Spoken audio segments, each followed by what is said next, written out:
Welcome if you're new to this channel, and welcome back if you're returning.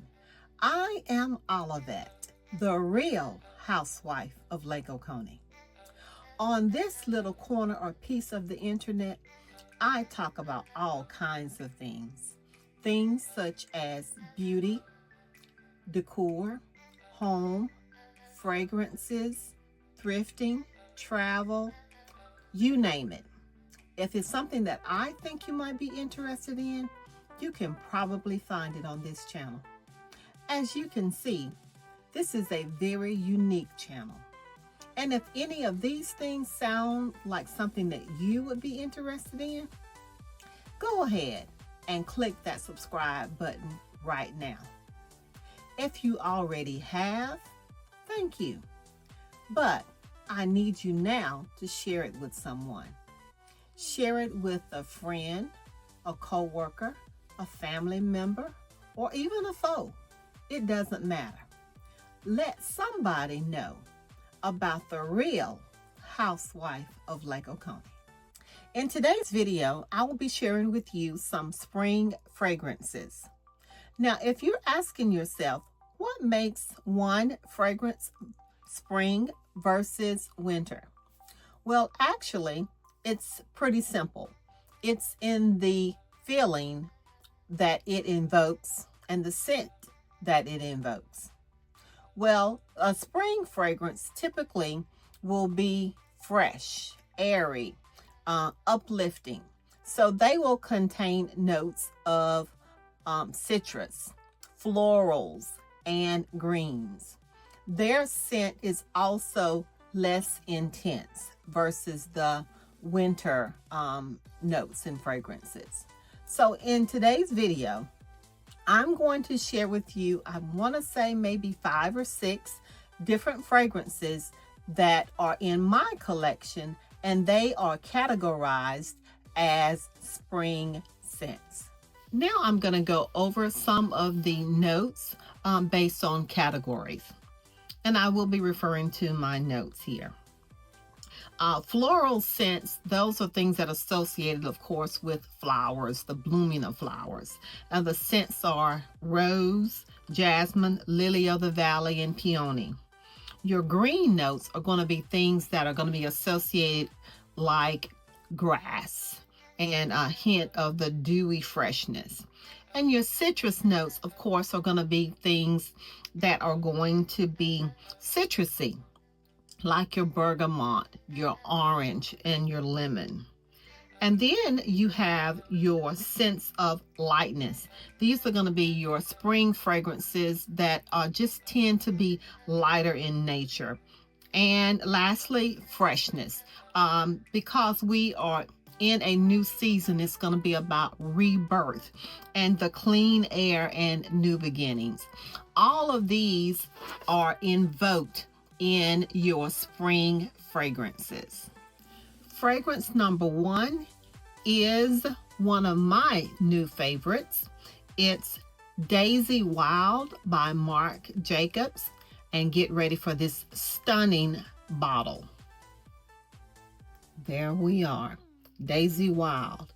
The cap is absolutely stunning in the pink and green and white florals, with the center being a gold tone. And this is what it looks like when the cap is removed. And it is in the family of florals, greens, and fruity. And let's see if you can see that. Ooh, it smells so good. The notes are top note, banana. Yes, I definitely smell that. The middle notes are jasmine and macadamia. And then the base notes does include sandalwood. Very, very nice. And an absolutely stunning bottle by Marc Jacobs. Daisy Wild. The next fragrance is one that has been in my collection for quite some time, and I have thoroughly enjoyed wearing this, and I get so many compliments when I wear it, just like with my new fragrance that I introduced previously, Daisy Wild. I recently went into a restaurant, and the waitress at the check-in stand or hostess stand, she was like, "Oh my goodness, you smell delicious. What are you wearing?" And I shared it with her, and it was the Daisy Wild. Well, I also get the same kind of compliments when I wear Yellow Diamond by Versace. As you can tell, I have been thoroughly enjoying, I'm not kidding, this is one of my spring favorites. Now, just a little bit about Yellow Diamonds. It is by Versace, and it's in the floral family. The scents that you probably smell when you smell this are floral for sure, and fruity, and perhaps a little bit of woodsy also. Now, I want to go over the notes. The top notes contain pear and bergamot. The middle note contains orange and mimosa. And the base note contains amber and musk.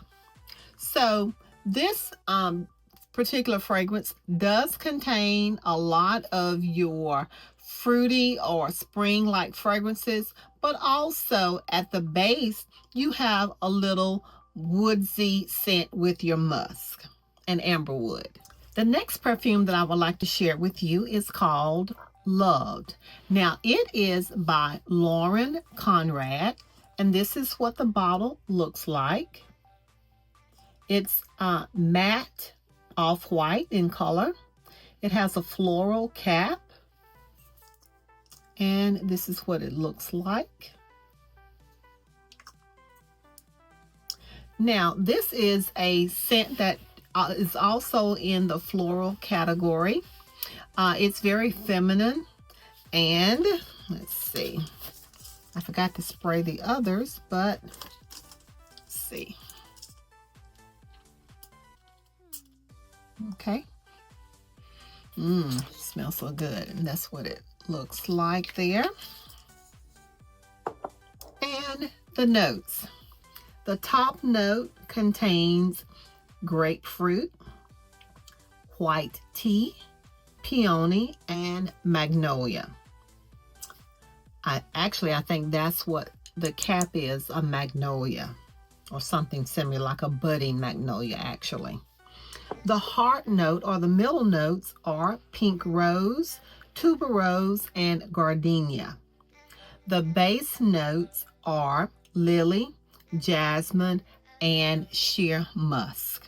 So in the base note, you do see the woodsy or musky type scent. Although it's heavy in the floral scent, but in the base note, there is a touch of musk. And again, that's Loved by Lauren Conrad. Another one that I have thoroughly been enjoying.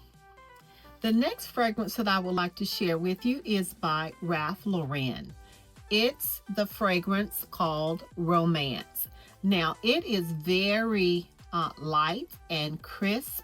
It has a real light musky scent. And this is what it looks like. The name is on the cap. And this is what the bottle looks like. And this is in the fresh floral fragrance or family. And now for the notes. The top notes include mandarin, pink pepper, and white violet leaves. The middle notes contain rose, jasmine, marigold, and geranium. And lastly, the base notes contain patchouli, oak moss, and musk.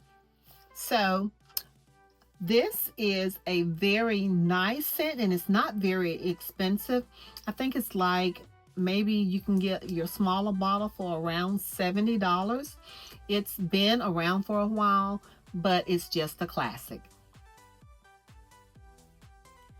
The next fragrance that I would like to introduce to you is by Sol de Janeiro.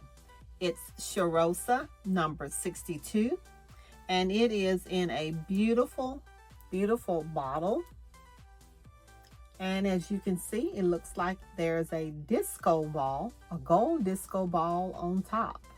So this looks like fun in a bottle, or party in a bottle. And let's see. It sprays directly onto the spot. I don't know if you saw that or not.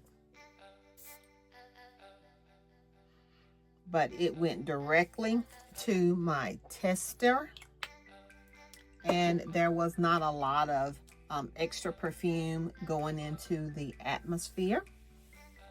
It is in the warm or sweet gourmand family. This one kind of leans more towards the latter part of spring, summer, I would say, in that it's not as heavy in florals, but it's more of a warm or sweet gourmand scent.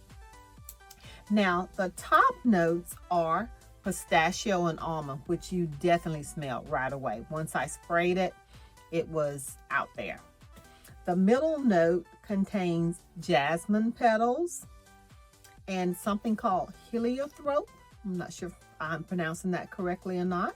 I'm not familiar with that fragrance, or note, shall I say. And the base note contains vanilla, salted caramel, and sandalwood. So that's your gourmand. Not a heavy gourmand, but a warm or sweet gourmand. And actually, this particular scent, I would say, is definitely one that you can definitely use maybe even into the fall of the year. Not just spring and summer, but also going into the fall. Very, very pretty bottle, and it smells amazing. My final spring fragrance that I'll be sharing with you today is by Dior. The fragrance is Miss Dior. Now, unfortunately, I do not have the bottle here with me, but I do have the box, and this is what the box looks like. It's in a very pale pink, outlined in black, and the label here is a little bit of a darker pink, more like a blush pink. Now, Miss Dior is one that is bold. It's elegant, it's graceful, and it is sophisticated. Now, the fragrance notes are top note, mandarin. There's the fruity or citrus scent. The heart note is jasmine. And the base note is amber wood. So it has the floral note, it has a fruity or citrus note, and a musk. Miss Dior is a very, very nice scent. I have had this in my possession since December, latter part of December, 1st of January. It is my sincere hope that you have enjoyed this video. If so, please like, comment, and subscribe. Until next time, thank you and bye-bye.